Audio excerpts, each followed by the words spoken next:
Assalamualaikum warahmatullahi wabarakatuh. Saya Intan Aprilia Silalahi, NIM 0104223168 dari kelas Manajemen Dakwah F, membuat video ini untuk menyelesaikan tugas mata kuliah manajemen dengan tema pengorganisasian, kepemimpinan, dan pendelegasian wewenang.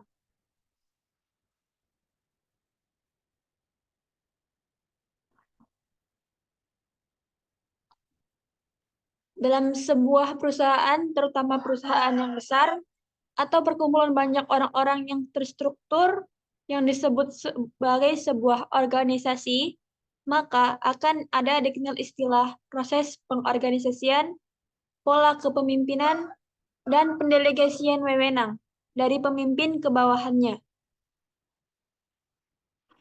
Yang pertama, pengorganisasian. Definisi pengorganisasian adalah proses penetapan dan pembagian pekerjaan yang akan dilakukan, pembatalan tugas-tugas dan tanggung jawab, serta wewenang dan penetapan hubungan-hubungan antara unsur-unsur organisasi, sehingga memungkinkan orang-orang dapat bekerja bersama-sama seefektif mungkin untuk pencapaian tujuan. Ada aspek-aspek ya dalam pengorganisasian. Yang pertama, ada tujuan tertentu yang ingin dicapai. Dua, adanya sistem kerja, ada sistem kerjasama yang terstruktur dari sekelompok orang. Tiga, adanya pembagian kerja dan hubungan kerja antar sesama karyawan. Empat, adanya penetapan dan pengelompokan pekerjaan yang terintegrasi. Lima, adanya keterikatan formal dan tata tertib yang harus ditaati. 6. Adanya pendelegasian wewenang dan koordinasi tugas-tugas. 7. Adanya unsur-unsur dan alat-alat organisasi. 8. Adanya penetapan orang-orang yang akan melakukan pekerjaan.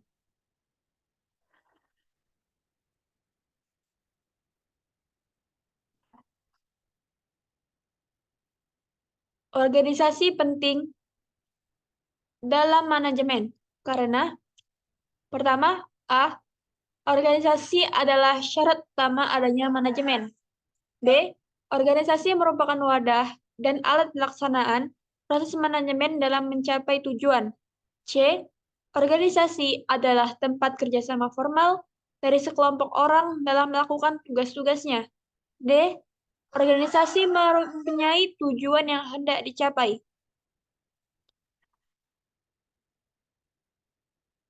Untuk membentuk sebuah organisasi, harus ada unsur-unsur yang harus dipenuhi. Yang pertama, manusia.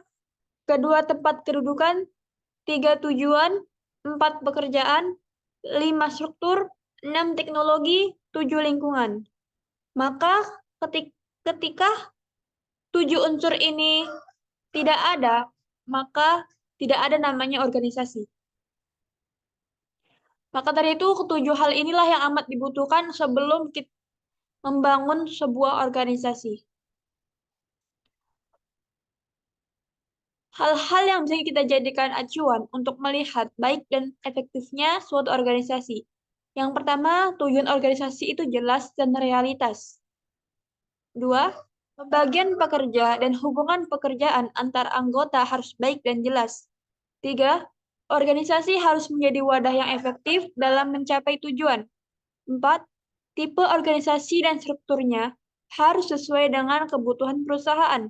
Lima, departemen bagian ditetapkan berdasarkan eratnya hubungan pekerjaan. 6. Job desk setiap jabatan harus jelas dan tidak ada tumpang tindih. 7. Sumber perintah dan tanggung jawab harus jelas. 8. Jenis wewenang yang dimiliki harus sesuai dengan jabatan. 9. Peletakan karyawan harus sesuai dengan kemampuan karyawannya. 10. Hubungan antara bagian dengan bagian yang lain jelas. 11. Pendelegasian, koordinasi, integrasi, sinkronisasi harus baik. 12. Organisasi harus luas dan fleksibel. 13. Organisasi harus punya anggaran dasar dan anggaran rumah tangga. Jadi ketika 13 hal-hal ini sudah ada, maka sebuah organisasi sudah memiliki penilaian baik dan dapat ternilai sebagai efektif.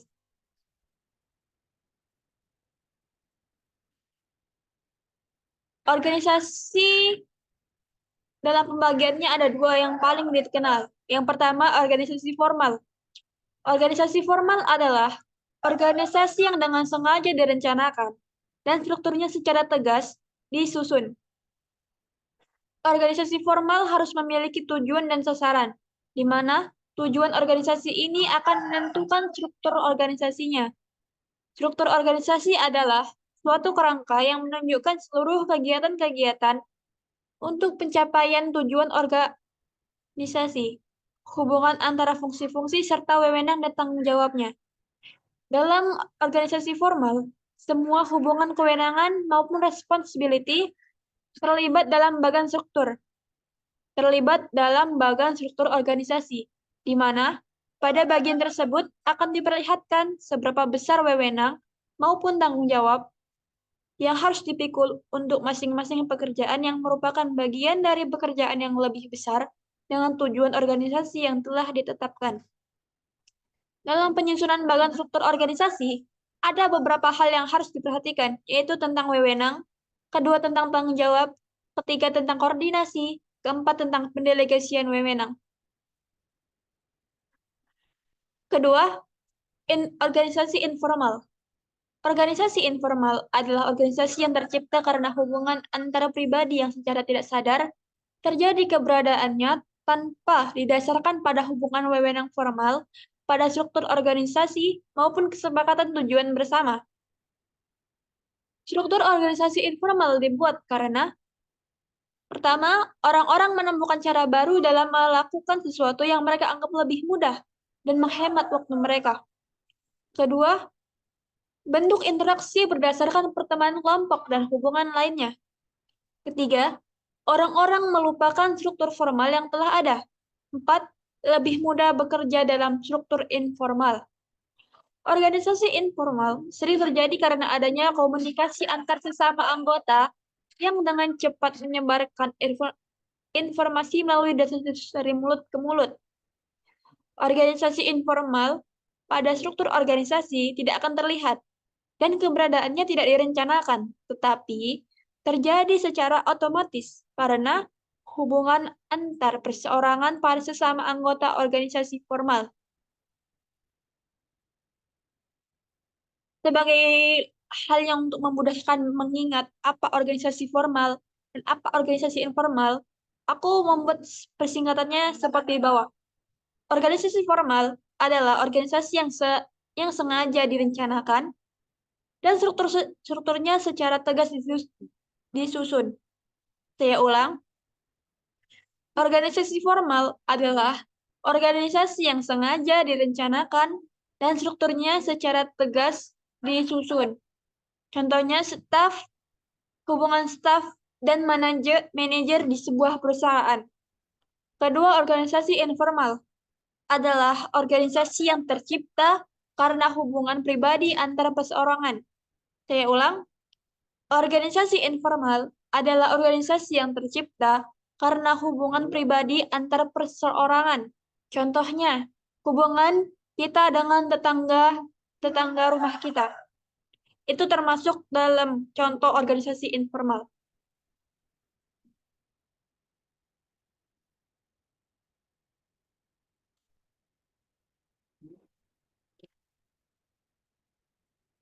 Masuk ke bagian kedua tentang kepemimpinan. Definisi kepemimpinan adalah kemampuan untuk memengaruhi untuk pencapaian tujuan. Bentuk pengaruh tersebut dapat secara formal seperti tingkat manajerial pada suatu organisasi. Berdasarkan definisi Robbins tahun 2022, ada 3 hal yang bisa disimpulkan daripada definisi ini. Kepemimpinan itu menyangkut orang lain, yang termasuk bawahan atau pengikut. Yang kedua, kepemimpinan merupakan suatu proses. Agar bisa memimpin, seorang pemimpin harus melakukan sesuatu. Jadi itu harus disebut dengan proses. Yang ketiga, kepemimpinan harus memujuk orang lain untuk mengambil tindakan. Pemimpin membujuk para pengikutnya lewat berbagai cara, seperti menggunakan otoritas yang terlegitimasi, menciptakan model, atau menjadi teladan. 3. Penetapan sasaran, memberi imbalan dan hukuman, restrukturisasi organisasi, dan mengkomunikasikan sebuah visi. Jadi dari definisi yang dicetuskan oleh Robbins, ada 3 hal yang bisa disimpulkan. Seperti tadi, kepemimpinan menyangkut orang lain, kepemimpinan merupakan suatu proses, dan yang ketiga, kepemimpinan harus bisa membujuk orang lain. Gaya-gaya kepemimpinan. Gaya kepemimpinan adalah pola perilaku seseorang pemimpin untuk memimpin bawahan, mengatur dan merumuskan, menerapkan suatu pekerjaan dan melaksanakannya, dan bagaimana tugas-tugas itu dicapai. Gaya kepemimpinan terbagi menjadi 2, yaitu berorientasi pada tugas, a task-oriented style. Pada gaya ini ditandai dengan adanya beberapa hal seperti pemimpin memberikan petunjuk-petunjuk kepada bawahan. 2. Pemimpin selalu mengadakan pengawasan secara ketat terhadap bawahan. 3. Pemimpin meyakinkan kepada bawahan bahwa tugas-tugas harus dapat dilaksanakan sesuai dengan keinginan pemimpin. 4. Pemimpin lebih menekankan kepada pelaksanaan tugas daripada pembinaan dan pengembangan bawahan. Jadi gaya kepemimpinan yang pertama ini memang berorientasi pada pemimpin dan tugas-tugas yang dikerjakan oleh bawahannya. Gaya kepemimpinan yang kedua yaitu berorientasi pada bawahan, an employee-oriented style. Pada gaya kepemimpinan yang kedua ini ditandai dengan berbagai gejala atau hal-hal berikut. Yang pertama, pemimpin lebih memberikan motivasi daripada memberikan pengawasan terhadap bawahan. Yang kedua, pemimpin melibatkan bawahan dalam pengambilan keputusan. Yang ketiga, pemimpin lebih bersikap penuh kekeluargaan, percaya, hubungan kerjasama saling menghormati di antar sesama anggota kelompok. Jadi pada style yang kedua atau gaya kedua, berorientasi pada bawahan. Pemimpin, maksudnya di sini adalah pemimpin menganggap bawahannya itu tidak sebagai alat untuk memajukan sebuah perusahaan, tetapi menganggap karyawannya itu adalah sebuah keluarga yang harus diberikan rasa kepercayaan untuk mengambil keputusan.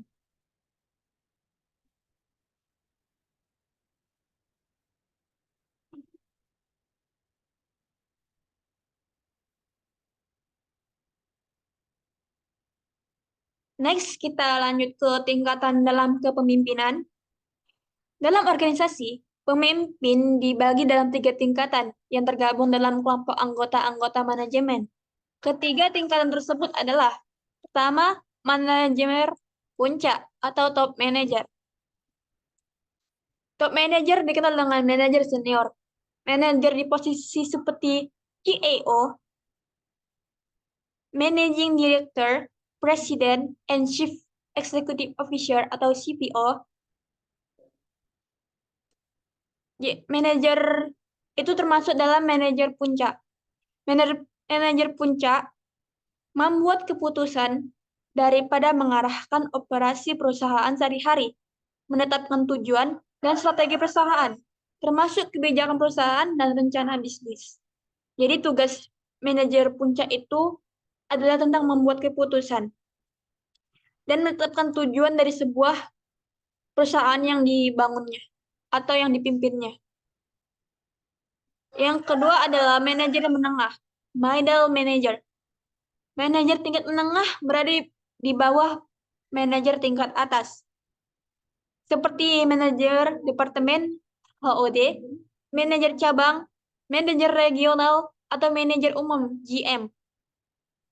Secara umum, manajer menengah bertanggung jawab untuk melaksanakan tujuan atau sasaran yang ditetapkan oleh manajemen senior dengan menetapkan tujuan untuk setiap departemen atau cabang. Jadi singkatnya manajer menengah atau middle manager ini adalah dia melaksanakan apa yang diperintahkan oleh manajer puncak. Dan dia bertanggung jawab untuk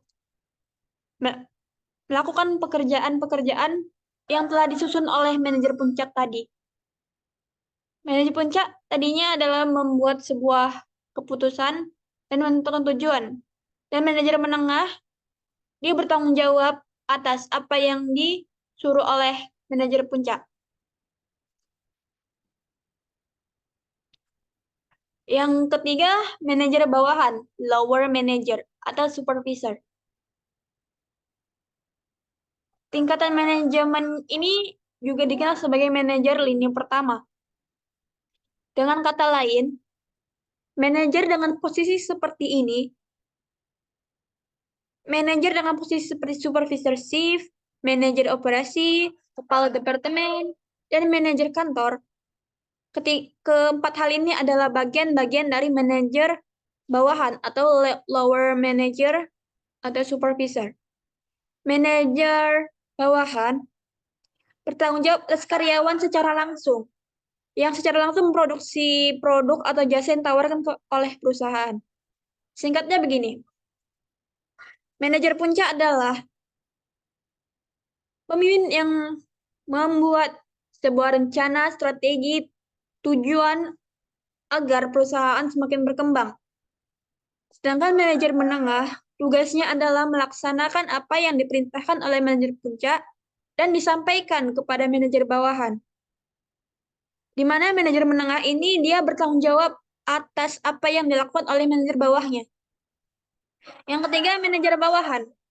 Manajer bawahan adalah manajer yang secara langsung berhubungan dengan para staf perusahaan yang memproduksi sebuah produk, barang, atau jasa dari perusahaan tersebut. Jadinya, semakin tinggi kedudukan seorang pemimpin dalam organisasi, maka semakin dituntut daripadanya kemampuan berpikir secara konsepsional, strategis, dan makro.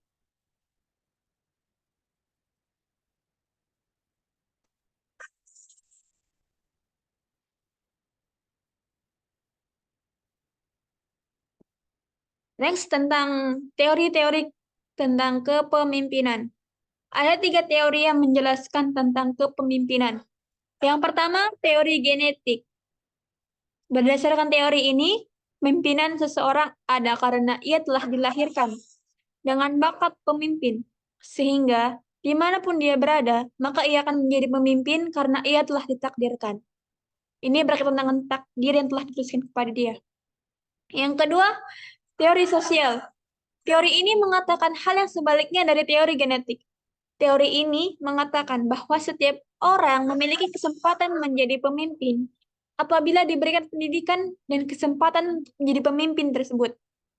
Ada pendidikan dan ada kesempatan untuk berdasarkan teori sosial ini.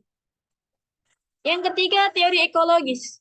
Teori ini merupakan gabungan dari teori genetik atau teori sosial, di mana teori ini mengatakan bahwa seseorang hanya dapat menjadi pemimpin yang baik apabila pada waktu lahirnya telah memiliki bakat-bakat kepemimpinan.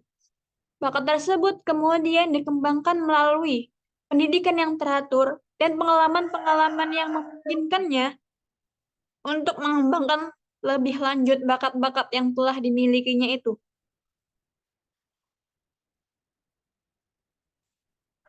Next, tipe-tipe kepemimpinan. Yang pertama ada tipe kepemimpinan autokratis. Tipe pemimpin ini menganggap bahwa pemimpin adalah merupakan suatu hak. Ciri-ciri kepemimpinan ini bisa kita lihat dari menganggap bahwa organisasi adalah milik pribadi, mengidentikan tujuan pribadi menjadi tujuan organisasi, menganggap bahwa bawahan adalah sebagai alat semata-mata, selalu bergantung pada kekuasaan formal. Ini kayak autokratis itu kayak otoriter ya mungkin. Yang kedua tentang tipe kepemimpinan militeristis. Seorang pemimpin yang bertipe militeristis mempunyai sifat-sifat sebagai berikut. Pertama, dalam menggerakkan bawahan sangat suka menggunakan pangkat dan jabatannya. Senang kepada formalitas yang berlebihan, menuntut disiplin yang tinggi dan kepatuhan mutlak dari bawahan, tidak mau menerima kritik dari bawahan, dan mengembari upacara-upacara untuk berbagai keadaan. 3. Tipe kepemimpinan paternalistis. Tipe pemimpin ini menggunakan pengaruh yang bersifat kebapakan dalam menggerakkan bawahan mencapai tujuan. Sifat ayah ke anaknya. Ditanya gini. Ciri-ciri kepemimpinan ini adalah menganggap bahwa bawahannya sebagai manusia yang tidak dewasa, bersikap terlalu melindungi bawahan, jarang memberikan kesempatan kepada bawahannya untuk mengambil keputusan, dan sering menganggap dirinya maha tahu. Gemes kan kalau kayak gini. 4. Tipe kepemimpinan demokratis. Tipe kepemimpinan demokratis adalah hal yang terbaik dari semua tipe yang dijabarkan. Karena tipe ini selalu mendahulukan kepentingan kelompok daripada kepentingan individu. Beberapa ciri-ciri dari tipe ini adalah sebagai berikut. 1. Lebih menitik beratkan kerjasama dalam mencapai tujuan. 2. Selalu berusaha untuk menjadikan bawahannya lebih sukses daripadanya. 3. Berusaha mengembangkan kapasitas diri pribadinya sebagai pemimpin. 4. Senang menerima saran, kritik, bahkan pendapat dari bawahan.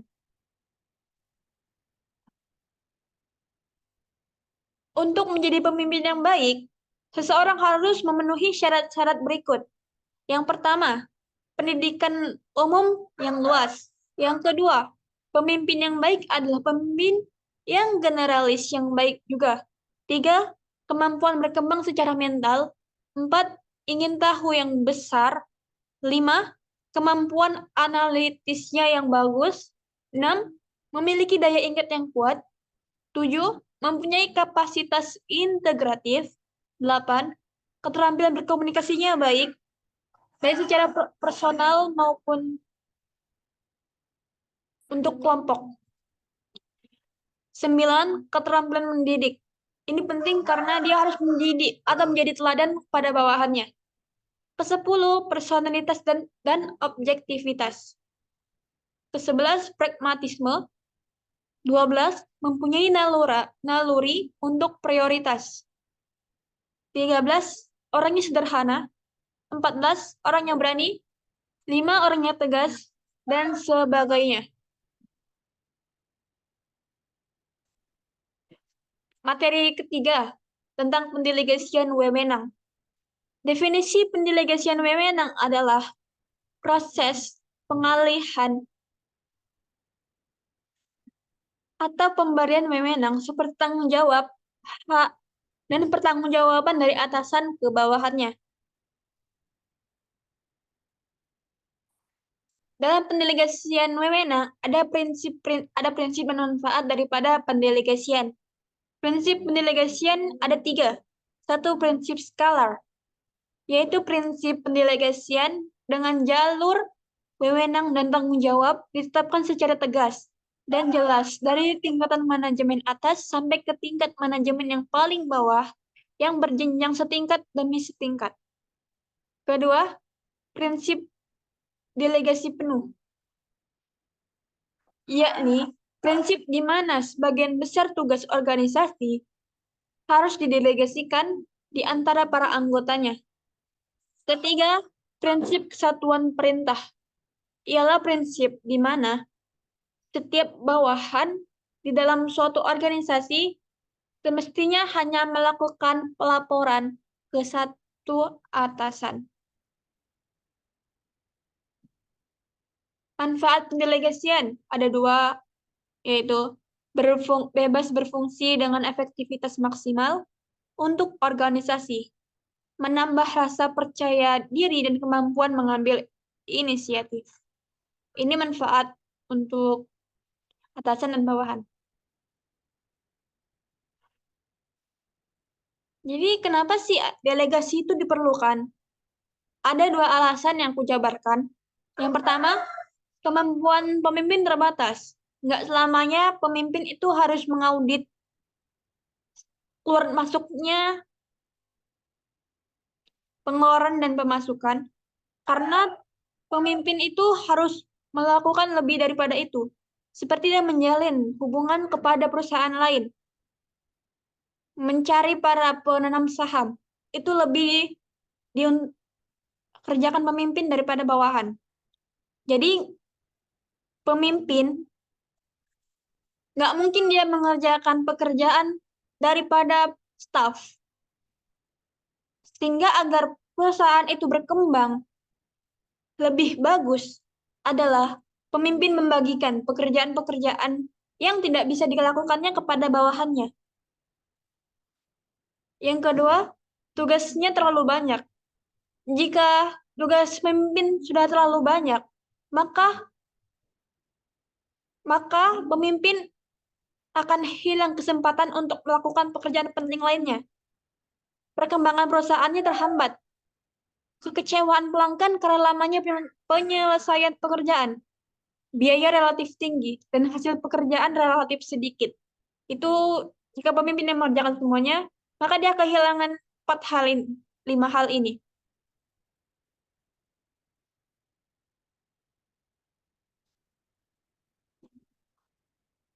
Lantas, apa sih hambatan yang terjadi dalam pendelegasian? Ada 6 hal yang menjadi hambatan dalam pendelegasian. Yang pertama, pimpinan merasa kurang yakin dengan kemampuan karyawannya. 2, pemimpin merasa mampu mengerjakan sendiri. 3, kurang memiliki kemampuan untuk mendidik kepala departemen. 4, takut wewenang berkurang atau bawahan melakukan tugas dengan baik. Takut tersaingin dianya. 6, tak mau menanggung resiko kesalahan daripada bawahannya. Yang terakhir adalah hal-hal yang harus dilakukan agar delegasi wewenang menjadi efektif. Pertama, memutuskan pekerjaan mana yang akan didelegasikan. 2, ada dukungan sumber daya. 3, informasi penting dan relevan berkaitan dengan tugas yang didelegasikan. 4, perlu campur tangan pemimpin dalam meluruskan masalah yang dihadapi. 5, umpan balik. Saran dan pertimbangan untuk perbaikan lebih lanjut. 6, keputusan siapa yang akan ditugaskan. Baiklah, sekian yang bisa saya jabarkan terhadap PPT saya untuk tugas manajemen pada kali ini. Saya minta maaf jika ada kesalahan dalam pengucapan, kesalahan dalam pengetikan,